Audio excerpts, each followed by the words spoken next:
નમસ્કાર વિદ્યાર્થી મિત્રો, કૃષ્ણા ક્લાસીસમાંથી હું રવિ વત્સલ આજે આપનું ફરીથી હાર્દિક સ્વાગત કરી રહ્યો છું. આજે આપણે જોવાનું છે ધોરણ 10 ની અંદર જે ચેપ્ટર નંબર 1 જે છે એની અંદર સ્વાધ્યાય 1.2. સ્વાધ્યાય 1.2 જેની અંદર પ્રથમ ક્વેશ્ચનમાં એવું લખ્યું છે કે √5 એ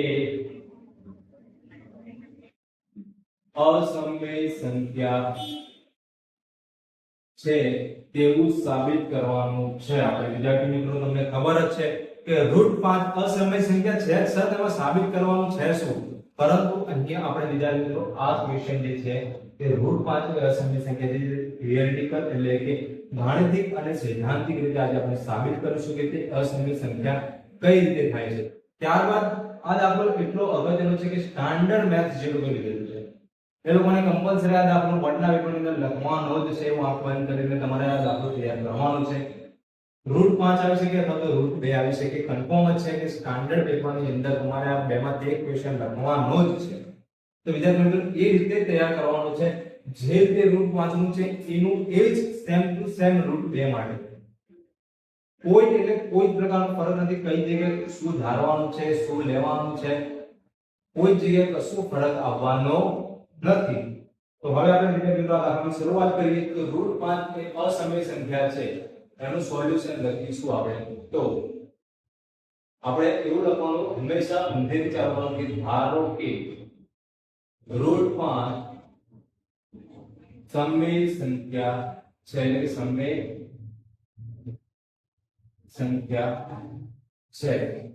સમય સંખ્યા હોય વિદ્યાર્થી મિત્રો તો આપણે લખી શકીશું કે √5 બરાબર a/b, જ્યાં a અને b અવિભાજ્ય છે. ધ્યાન આપો વિદ્યાર્થી મિત્રો, આપણે શું લખ્યું છે? a અને b કેવા છે? અવિભાજ્ય છે. તો જ √5 એ સમય સંખ્યા છે. આપણે સાબિત શું કરીએ છીએ? અસમય સંખ્યા છે. પણ આપણે જે લીધું તે શું? સમય સંખ્યા અને a અને b અવિભાજ્ય. તો સમય સંખ્યા હોય તો બંને અવિભાજ્ય આવવા જોઈએ. તો હવે આપણે લખીશું √5 બરાબર a/b, બંને બાજુ વર્ગ કરીશું વિદ્યાર્થી મિત્રો આપણે અહીંયા. તો અહીંયા થશે 5 બરાબર a²/b². a²/b² લખ્યા છે. તો હવે a² બરાબર 5b².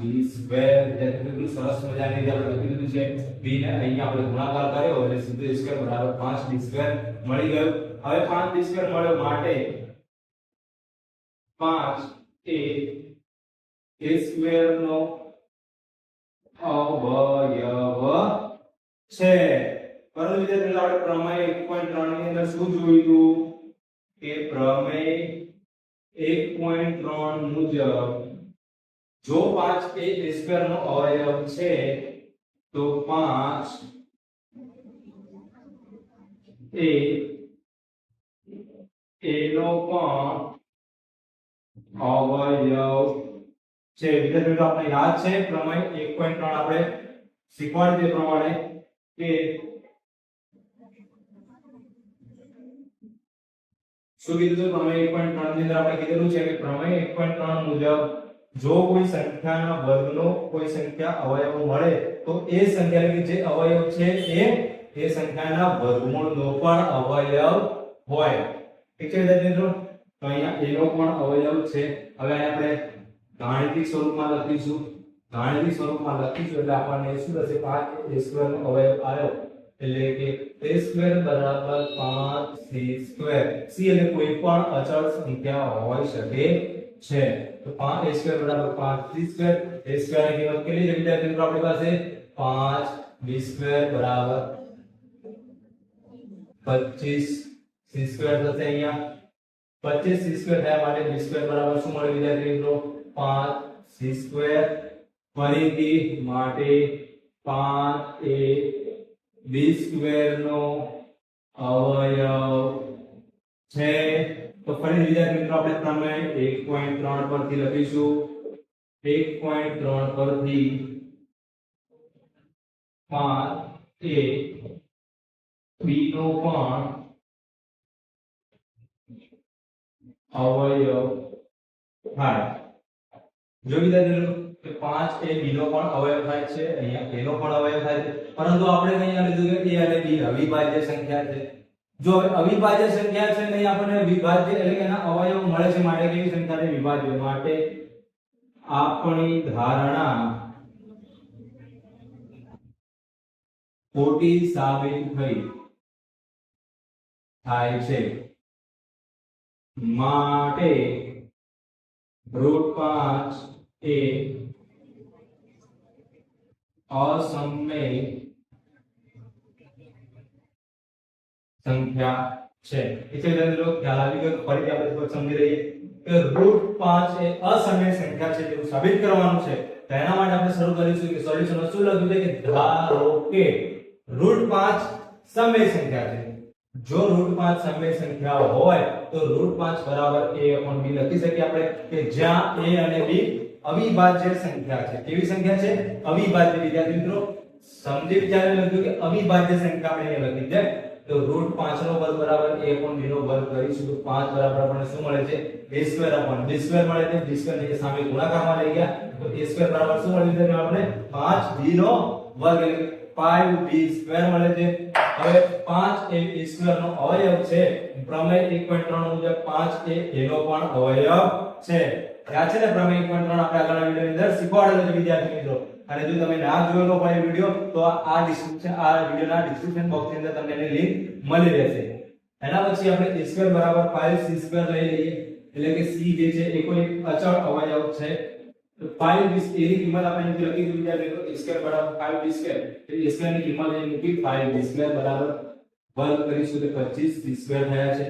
હવે જે મિત્રો જો કે b² બરાબર 5c નો વર્ગ થયો તો 5 એ b² નો અવયવ છે આપણને મળી ગયું।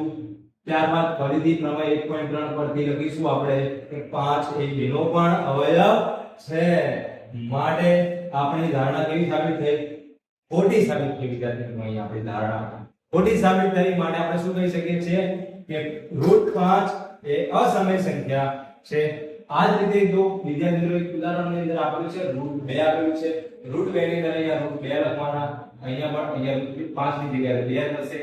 ફરી પાછું એના બે જ લખવાનું, કોઈ જ સેન્ટેન્સ નહીં। 5 5 ની જગ્યાએ 2, અહીંયા 25 ની જગ્યાએ ફક્ત 4 થશે। ફરી પાછા અહીંયા 2 આવી જશે। જ્યાં 5 ની જગ્યાએ 2 અને 25 ની જગ્યાનો વર્ગ એટલે કે 4 લખશો એટલે આખો દાખલો આનો આ આવી જશે। જે આપણને ચોપડીની અંદર ઉદાહરણની અંદર આપેલું છે કે √2 એ અસમય સંખ્યા છે તેવું સાબિત કરવાનું છે। ઠીક છે વિદ્યાર્થી મિત્રો। ત્યારબાદ હવે આપણે જોઈશું ક્વેશ્ચન નંબર 2। આપણે જોઈશું ક્વેશ્ચન નંબર 2 શું છે? ક્વેશ્ચન નંબર 2 ની અંદર વિદ્યાર્થી મિત્રો કે 3 + 2√5 એ અસમય સંખ્યા છે તેવું સાબિત કરવાનું છે। આપણને ખબર જ છે કે √5 તો અસમય સંખ્યા છે એવું આપણે આગળ સાબિત કર્યું છે।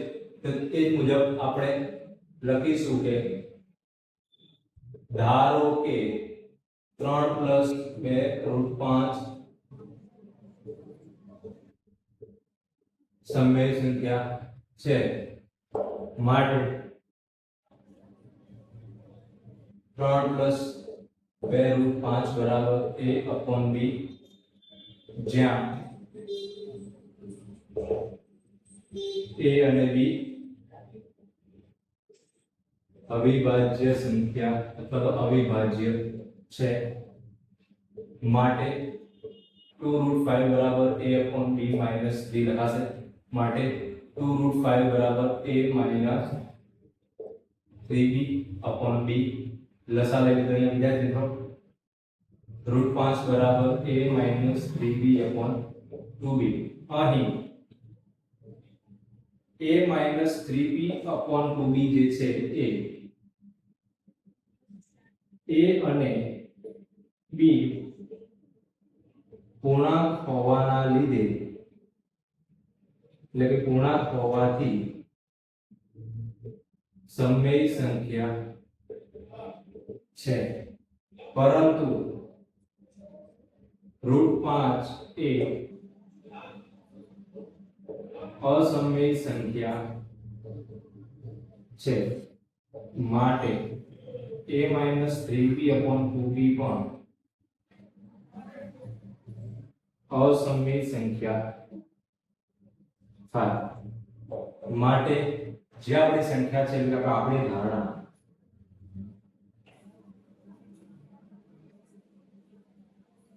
ખોટી છે માટે 3 + 2√5 અસમય સંખ્યા છે. ફરીથી વિદ્યાર્થી મિત્રો જોઈ લો કે 3 + 2√5 એ સમય સંખ્યા છે તેઓ આપણે ધારણા લીધી પછી એને a/b જ્યાં a અને b કેવી સંખ્યા છે? અવિભાજ્ય સંખ્યા છે વિદ્યાર્થી મિત્રો. અવિભાજ્ય સંખ્યા ફરીથી તમને હાઇલાઇટ કરી આપું છું, અવિભાજ્ય સંખ્યા છે. તો માટે √2 * √5 = a/b - 3 એટલે કે a/b - 3 થશે. લસા લઈ લેશો એટલે કે 2 અહીંયા ગુણાશે a - 3b/b થઈ ગયો વિદ્યાર્થી મિત્રો. ત્યારબાદ √5 2 ગુણાકારમાં થાય ભાગાકારમાં. અહીં જો આપણને ખબર છે કે આ a અને b પૂર્ણાંક હોવાથી સમય સંખ્યા છે. ઠીક છે મિત્રો. પરંતુ આપણે આગળ સાબિત કર્યું કે √5 તો અસમય સંખ્યા છે. √5 છે ને અસમય સંખ્યા વિદ્યાર્થી મિત્રો. તો જો આ અસમય સંખ્યા છે તો આ પણ અસમય સંખ્યા જ થવાની છે. સ્વાભાવિક છે. ઇક્વલ ટુ આપણે આપ્યા છે તો પછી આ પણ અસમય સંખ્યા થવાની છે વિદ્યાર્થી મિત્રો. આ પણ અસમય છે અને આ પણ અસમય છે. માટે આપણી ધારણા કેવી છે? ખોટી છે. માટે 3 + 2/5 અસમય સંખ્યા છે.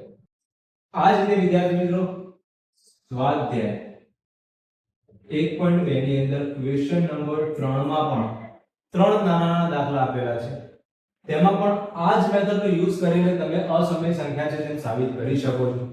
જો તમને એના સોલ્યુશનમાં કંઈ પણ કચાશ લાગે અથવા નથી ખબર પડતી તો આપ અમારો સ્ક્રીન ઉપર આપેલા નંબરની મદદથી અમારો કોન્ટેક્ટ કરી શકો છો અથવા તો કૃષ્ણા ક્લાસીસના ઓફિશિયલ ઇન્સ્ટાગ્રામ પેજ ઉપર અથવા તો મેલ આઈડી પર આપ મેલ કરી શકો છો. આપને સોલ્યુશન ચોક્કસથી મળી જશે. એ પણ હેન્ડ રિટન ફોર્મમાં પીડીએફ મળી જશે. ઠીક છે. જો વિદ્યાર્થીઓ તમને આ વિડિયો ગમ્યો હોય અથવા તો ભણવામાં સરળતા લાગતી હોય તો આ વિડિયોને તમારા ધોરણ 10 ની અંદર ભણતા તમામ વિદ્યાર્થી મિત્રોને શેર કરી દો. આપણી ચેનલને લાઈક, શેર અને સબસ્ક્રાઇબ અવશ્યથી કરજો. ઠીક છે વિદ્યાર્થી મિત્રો, થેન્ક યુ.